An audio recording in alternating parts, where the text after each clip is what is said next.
சமீப காலமாக மனப்பிறழ்வு நோயால் பாதிக்கப்பட்டிருக்கிறார் ராசா என சமூக நீதித்துறை அமைச்சர் வன்னியரசு விமர்சித்துள்ளார். இதுகுறித்து அவர் திண்டிவனத்தில் செய்தியாளர்களுக்கு அளித்த பேட்டியில் ராசாவை முன்னாள் முதலமைச்சர் கண்டிக்க வேண்டும் என தெரிவித்தார்.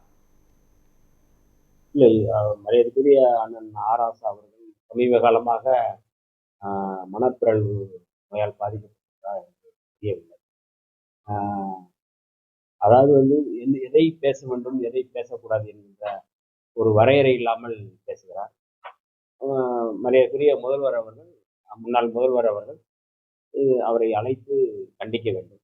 ஏன்னா அவருடைய செயல்பாடுகள் விடுதலை சிறுத்தைகளை குறிவைத்து விடுதலை சிறுத்தைகளை தூண்டி விடுகின்ற வேலையை செய்கிறார்கள். 2006ஆம் ஆண்டு விடுதலை சிறுத்தைகள் அதிமுக கூட்டணியில் வெற்றி பெற்று 2 தொகுதியில் வெற்றி பெற்றுவிட்டோம்.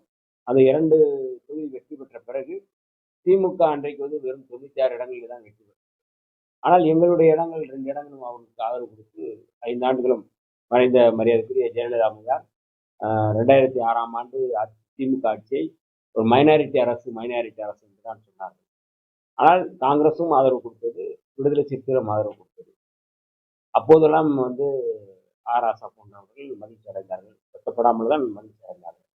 ஆகவே அவர் பேசுவது என்பது அவருக்கே அது சரியா என்பதை நான் அவருடைய கோணத்திலே கூறுகிறேன். மேலும் மேலும் மாதிரியே அவர் விடுதலை சிறுத்தைகளை குறிவைத்து தேவையற்ற வார்த்தைகளை பேசுவதை நிறுத்த வேண்டும். திமுக தலைமை அவரை கண்டிக்க வேண்டும், கண்டிப்பார்கள் என்று நான் நம்புகிறேன்.